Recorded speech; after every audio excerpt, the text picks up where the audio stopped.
بسم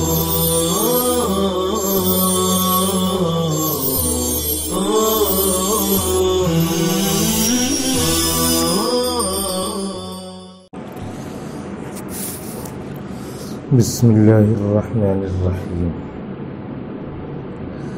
وعن رافع بن عمرو بن الغفاري رضي الله عنه قال: كنت غلاما أرمي نخل الأنصار فأتي بي النبي صلى الله عليه وسلم فقال: يا غلام لم ترمي النخل؟ قلت آكل. قال: فلا ترمي وكل مما سقط في أسفلها. ثم مسح رأسه فقال: اللهم أشبع بطنه. رواه الترمذي وأبو داود وابن ماجه. باب الغصب والعاریہ مشکات شریف کا چل رہا ہے، جس میں یہ حدیث ہے: وعن رافع ابن عمرو بن الغفاری، رافع ابن عمرو ابن غفاری رضی اللہ عنہ سے مروی ہے، قال کہتے ہیں: کنت غلاما، میں چھوٹا لڑکا تھا، میں بچہ تھا، ارمی نخل الانصاری، انصار کے کھجوروں کے درختوں پر پتھر پھینکتا تھا اور کھجوریں گرتی تھی، بھر لیتا تھا جیب میں، لے کے بھاگتا تھا، کھاتا تھا۔ اب جس کا باغ تھا وہ طاق میں تھا، ایک بار پکڑ لیا مجھے اور پکڑ کے لے جا کے حضور کی خدمت میں پیش کیا کہ یہ لڑکا بہت شریر ہے، پتھر پھینکتا رہتا ہے۔ فأتي بي النبي صلی اللہ علیہ وسلم، تو مجھے پکڑ کر لایا گیا نبی کریم صلی اللہ علیہ وسلم کے پاس اور سارا واقعہ بتایا گیا۔ فقال: یا غلام، تو حضور نے پوچھا کہ اے لڑکے، لم ترمی النخل، کیوں پتھر پھینکتا رہتا ہے کھجور کے درخت پہ؟ بول۔ قلت، اس لیے میں نے کہا، اس لیے پھینکتا ہوں کہ مجھے کھجوریں کھانا رہتی ہیں۔ آکل، میں کھجوریں کھاتا ہوں، مارتا ہوں، گرتی ہے، اس کے بعد کھجوریں کھا لیتا ہوں، اور کوئی مقصد نہیں ہے کسی کو مارنا، کسی کو تکلیف پہنچانا، بس مجھے کھجور کھانی رہتی ہے۔ قال فلا ترمی، کہا ٹھیک ہے، کھجوریں تو کھا لیا کرو جو نیچے گری رہتی ہیں، پتھر مت پھینکا کرو۔ فلا ترمی، تو تم پتھر تو مت پھینکا کرو۔ وکل مما سقط فی اسفلها، اور کھا لیا کرو وہ کھجوریں جو گری رہتی ہیں درختوں کے نیچے، یہ کھا سکتے ہو، اس میں کوئی اضطراری حالت نہیں ہے، بغیر اضطرار کے کوئی منع کرتا نہیں، جو گری ہو کھا لینے دو۔ بچے سڑی گلی گری ہوئی کھجوریں کھانے کے شوقین رہتے ہیں، وہ تم کھا لیا کرو۔ ثم مسح رأسه، پھر آپ نے ان کے سر پر ہاتھ پھیرا، فقال، اور یہ دعا دیا: اللہم اشبع بطنہ، اے اللہ اس کے پیٹ کو بھر دے، اس کے پیٹ کو سیرابی عطا فرما۔ اشبع، رواه الترمذی، امام ترمذی نے نقل کیا ہے، امام ابو داود اور ابن ماجہ نے نقل کیا ہے۔ اس حدیث سے پتہ چلا کہ درخت کے نیچے گری ہوئی کھجوریں کھائی جا سکتی ہیں، اس میں پوچھنے اچھنے کی بھی ضرورت نہیں ہے۔ البتہ درخت پہ جو لگی ہوئی کھجوریں ہیں یا درخت پہ جو لگا ہوا پھل ہے، اس میں استئذان کی ضرورت ہے۔ الفصل الثالث، عن سالم عن ابیہ قال، حضرت سالم سے منقول ہے، وہ اپنے والد حضرت عبداللہ سے نقل کرتے ہیں، حضرت عبداللہ نے کہا: قال رسول اللہ صلی اللہ علیہ وسلم، رسول اللہ صلی اللہ علیہ وسلم نے ارشاد فرمایا: من اخذ من الارض شیئا، جس نے زمین کا کوئی حصہ بھی ناجائز لے لیا، بغیر حق ہی، بغیر حق کے لے لیا، تو اس کا بہت برا خمیازہ اسے بھگتنا پڑے گا۔ وہ یہ ہے: خسف بہ یوم القیامتی، تو اسی زمین کے ساتھ اس کو دھسایا جائے گا قیامت کے دن الی سبع ارضین، 7 زمینوں تک اسے دھسا دیا جائے گا کہ لوگ یہی زمین تم دنیا میں قبضہ کیے تھے دوسرے کی، اسی کے ساتھ اس کو پوری 7 زمینوں تک دھسایا جائے گا۔ یہ سخت وعید ہے زمین کی غصب کرنے کی۔ وعن یعلا ابن مرۃ قال سمعت رسول اللہ صلی اللہ علیہ وسلم یقول، اسی طرح الفصل الثالث میں غصب سے متعلق یہ حدیث ہے، حضرت یعلا ابن مرہ رضی اللہ عنہ سے مروی ہے، کہتے ہیں کہ میں نے سنا رسول اللہ صلی اللہ علیہ وسلم سے، یہ قبیلہ ثقیف کے ہیں، ثقفی ہیں یہ، اور یہ بیعت الرضوان میں شریک ہوئے تھے، اور اس کے بعد دوسرے جو غزوے ہیں خیبر وغیرہ کے اس میں بھی شریک ہوئے تھے۔ یہ کہتے ہیں کہ رسول اللہ صلی اللہ علیہ وسلم سے میں نے سنا، یقول، آپ فرما رہے تھے، من اخذ ارضا، جس نے کوئی زمین ناجائز ہتھیا لے لیا، بغیر حقها، بغیر اس کے حق کے، یعنی ناجائز لے لیا، کلف ان يحمل ترابها المحشر، تو اس کو مجبور کیا جائے گا کہ میدان محشر میں اس زمین کی مٹی اٹھا کر لے چلے، اپنے سر پہ لا دے۔ رواہ احمد، امام احمد نے نقل کیا ہے۔ گویا کہ زمین غصب کرنے کی مختلف جو ہے عذاب کی شکلیں ہیں۔ ایک شکل یہ ہے کہ ساری مٹی کو سر پہ لاد کے کہا جائے گا کہ لے کے چلو۔ دوسری شکل یہ ہے عذاب کی کہ اسی زمین کے ساتھ اس کو 7 زمینوں تک دھسا دیا جائے گا۔ تیسری شکل یہ ہے کہ وہ پوری زمینیں اس کے گلے میں تاپ بنا کر ڈال دی جائیں گی، اٹھاؤ۔ اللہ تعالیٰ حفاظت فرمائے۔ وعنہ قال سمعت رسول اللہ صلی اللہ علیہ وسلم، اور انہی سے یعنی یعلا ابن مرہ ثقفی رضی اللہ عنہ سے منقول ہے، کہتے ہیں کہ میں نے سنا رسول اللہ صلی اللہ علیہ وسلم فرما رہے تھے، ایما رجل ظلم شبرا من الارض، جس شخص نے بھی ظلم کیا زمین کے ایک بالشت ٹکڑے کا بھی، زمین کا ایک بالشت حصہ لے لیا، ظلما کلفہ اللہ عز وجل، اللہ تعالیٰ اسے مجبور کرے گا، ان یحفرہ، کہ وہ کھودے، اس کو کدال دے دیں گے، کھودتا رہے، حتی یبلغ آخر 7 ارضین، یہاں تک کہ وہ پہنچ جائے 7ویں زمین کے آخر تک، اس کو کھودنے پہ مجبور کریں گے، چاہے کتنا کمزور ہو، چاہے جیسا ہو، حتی یبلغ 7 زمینوں تک کھودنے کو کہیں گے، ثم یطوقہ الی یوم القیامت، پھر اللہ تعالیٰ اس پوری 7 زمین کو گلے کا ہار بنا دیں گے، قیامت تک لٹکا دیں گے، لٹکا رہے گا وہ، یہ سزا ہوگی برزخ میں، حتی یقضی بین الناس، یہاں تک کہ لوگوں کے درمیان فیصلہ کیا جائے گا، یعنی محشر کے میدان میں جنت میں جانے کا یا دوزخ میں جانے کا فیصلہ ہوگا۔ رواہ احمد، امام احمد نے نقل کیا۔ یہ غصب کا بیان اور عاریت کا بیان مکمل ہوا، اب باب الشفعہ آ رہا ہے۔ شفعۃ، یہ شفع سے مشتق ہے، شفع کے معنی آتے ہیں ملانا۔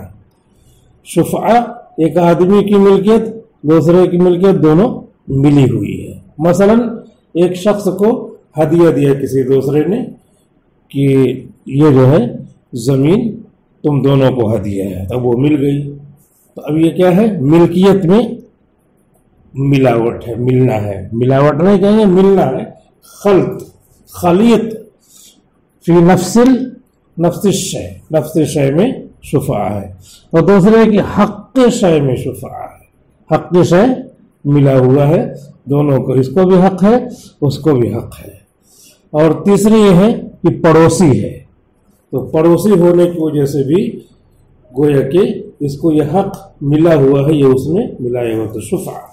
تو امام ابو حنیفہ رحمۃ اللہ علیہ کے ہاں نفس المبیع، نفس الشے میں اگر شرکت ہو یا حق المبی میں شرکت ہو یا پڑوس ہو تو تینوں شکلوں میں اس کو شفاع ملے گا۔ ائمہ ثلاثہ کہتے ہیں کہ جار کو پڑوسی کو شفاع نہیں ملے گا، اس کے حوالے سے حدیثیں آ رہی ہیں۔ الفصل الاول، پہلی فصل، عن جابر رضی اللہ عنہ قال، حضرت جابر رضی اللہ عنہ سے منقول ہے، کہتے ہیں قضى رسول اللہ قضى النبی صلی اللہ علیہ وسلم بالشفعۃ، نبی کریم صلی اللہ علیہ وسلم نے شفعہ کا فیصلہ سنایا، فیصلہ دیا، فی کل ما لم یقسم، ہر ایسے چیز میں جو تقسیم نہیں ہوئی ہے، جو تقسیم نہیں ہوئی ہے اور 2-3 آدمیوں کی ہے۔ تو اگر یہ اپنا حصہ بیچنا چاہے گا تو پہلے اس سے پوچھے گا، ان کو شفعہ ملے گا، حق شفعہ، کہ میں خریدوں گا، اگر تم کو بیچنا ہوگا تو میں لوں گا۔ لیکن اب یہ تقسیم نہیں ہوئی، فَإِذَا وَقَعَتِ الْحُدُودُ، جب اس کے حدود واقع ہو گئے، جب حدود حد مقرر ہو گئی، یہاں سے یہاں تک تمہارا ہے، یہاں سے یہاں تک تمہارا ہے، وَصُرِفَتِ الطُّرُقُ، اور راستے بنا لیے گئے کہ اس کا راستہ یہ ہے، اس کا راستہ یہ ہے، فلا شفاعۃ، تو اب شفاع نہیں ہوگا، کیونکہ اب اس میں ملکیت میں اور حق میں شرکت نہیں رہی۔ اور امام ابو حنیفہ رحمۃ اللہ علیہ کے ہاں پڑوسی کو شفاع ملے گا، بھلے سے راستے الگ الگ ہو گئے لیکن پڑوسی تو ہے، اس کو شفاع ملے گا۔ امام شافعی رحمۃ اللہ علیہ کے لیے یہ حدیث دلیل ہے، وہ کہتے ہیں کہ فلا شفاعۃ، لہذا شفاع نہیں ملے گا، پڑوسی کو شفاع نہیں ملے گا۔ ہم یہ کہتے ہیں پڑوسی کا ذکر ہی نہیں ہے، وہ شفاع نہیں ملے گا جو فی نفس المبی اور فی حق المبی تھا، وہ حق شے تھا، وہ نہیں ملے گا، بقیہ جار والا تو تذکرہ ہی نہیں ہے۔ اس حدیث کے ذریعے جار کے لیے استدلال کرنا یہ کیا ہے؟ دلیل فاسد ہے، دلائل فاسدہ جو نور الانوار میں پڑھتے ہیں ان میں سے ہی ایک ہے، دلیل فاسد ہے، کیونکہ اس چیز کا ذکر نہیں ہے، پھر اس کو اس میں سے نکال کر کے دلیل بنا رہے ہیں، ایسا نہیں ہو سکتا، یہ دلیل فاسد ہے۔ وعن جابر قال، حضرت جابر رضی اللہ عنہ سے منقول ہے، قال، کہتے ہیں قضى رسول اللہ صلی اللہ علیہ وسلم بالشفعۃ، حضور صلی اللہ علیہ وسلم نے حق شفعہ کا فیصلہ سنایا، فی کل شرکت، ہر شرکت میں، لم تقسم، جو تقسیم نہ ہوئی، ہر شرکت میں جو تقسیم نہ ہوئی ہو، ہر شرکت سے مراد غیر منقولہ شرکت ہے، غیر منقولہ جائیداد میں، منقولہ میں نہیں، ربعۃ او حائط، وہ گھر مکان ہو یا باغ ہو، گھر مکان باغ ہو، اس میں شرکت ہے 2-3 آدمیوں کی، تو جب یہ اپنا حصہ بیچے گا تو ان کو دینا ہے، ان کو حق شفاع شرکت کی وجہ سے ملے گا۔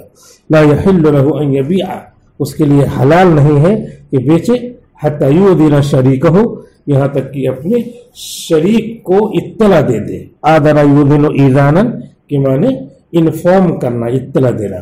فإن شاء اخذ، تو اگر یہ چاہے گا تو لے لے گا، وإن شاء ترک، اور اگر چاہے گا تو نہیں لے گا۔ وإذا باع، تو جب یہ بیچے گا، اگر یہ بیچ دے، ولم یؤذنہ، اور اس نے اپنے پارٹنر کو انفارم نہیں کیا، اپنے شریک کو بتلایا نہیں، تو وہ حق بھی، تو وہ چیز بکے گی نہیں، اس سے لے کر کے یہی حقدار ہے، اس کا پارٹنر، جس کا شریک حقدار ہے۔ رواہ مسلم، امام مسلم نے اس کو نقل کیا ہے۔ حق شفعہ زمین کے ساتھ، غیر منقولہ جائیداد کے ساتھ ہی خاص ہے۔ فی کل شرکت سے مطلب یہ نہیں ہے فی کل شرکت منقولۃ غیر منقولۃ، ایسا نہیں، صرف غیر منقولہ جائیداد۔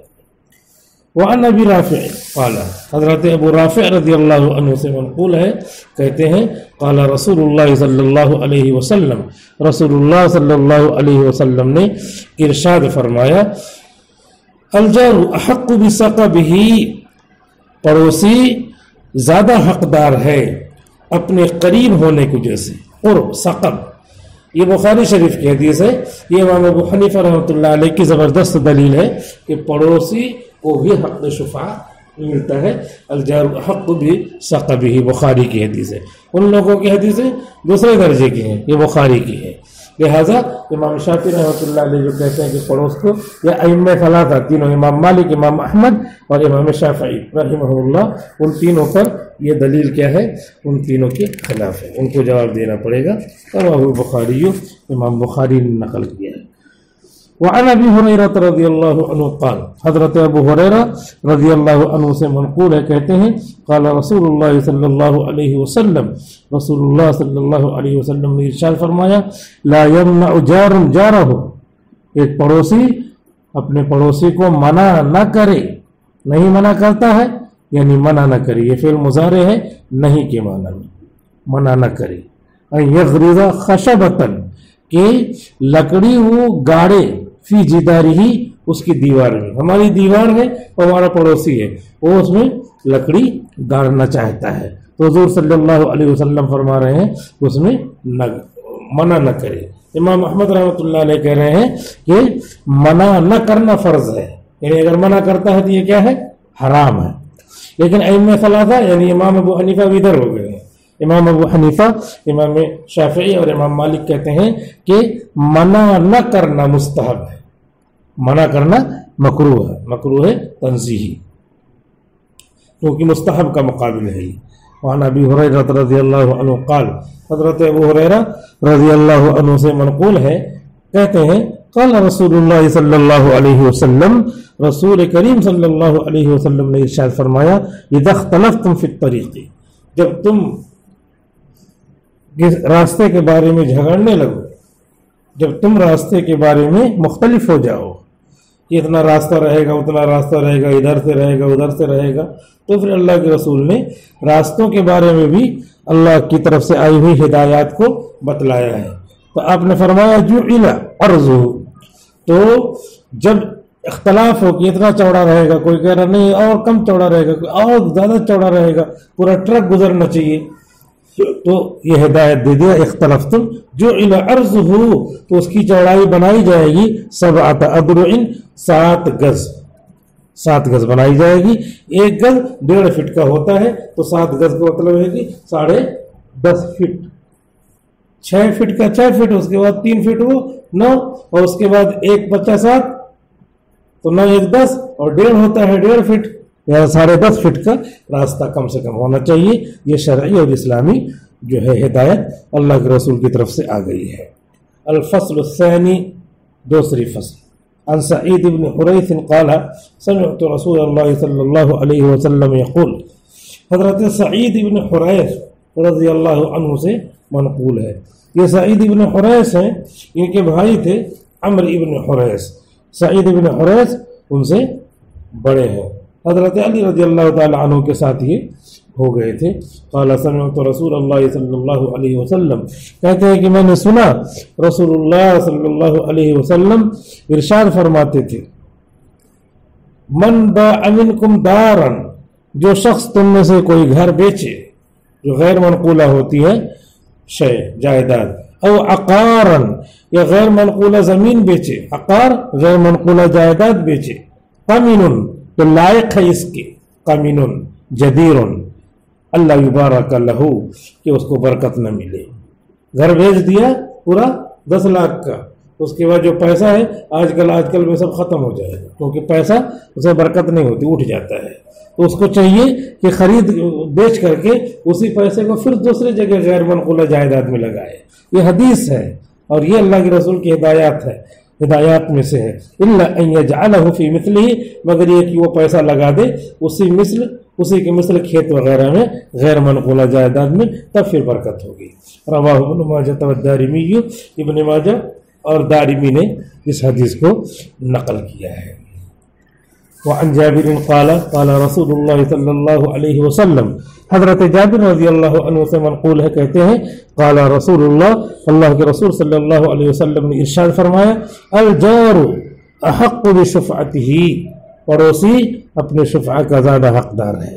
یہاں بھی پڑوسی کو کہہ دیا، لہذا یہ دلیل ہو گئی امام ابو حنیفہ رحمۃ اللہ علیہ کی کہ پڑوسی کو حق شفعہ ملتا ہے۔ ينتظر لها، پڑوسی کا انتظار کیا جائے گا اگر وہ لندن میں ہے، امریکہ افریقہ ہے، وَإِنْ كَانَ غَائِبًا، اگرچہ غائب ہے، تھوڑی دور غائب نہیں، ہم نے بتایا دور بتا دیا، پاناما میں ہے، پیرس میں ہے، وَإِنْ كَانَ غَائِبًا اگرچہ غائب ہے، اِذَا كَانَ طَرِيقُهُمَا وَاحِدًا جبکہ ان دونوں کا راستہ ایک ہو. یعنی حق شفعہ جو ہے پڑوسی کے لیے شریک فی نفس المبی یا فی حق المبی ثابت کر دیا. تو امام شافعی رحمۃ اللہ علیہ کی یہ دلیل بن جائے گی. لیکن وہ الجار الحق بالساقہ بھی سے پتہ چلے گا کہ پڑوسی کو بھی اس کا حق ہے، اس کا پڑوسی کو اس کا حق ملے گا. بس. والسلام علیکم ورحمۃ اللہ وبرکاتہ.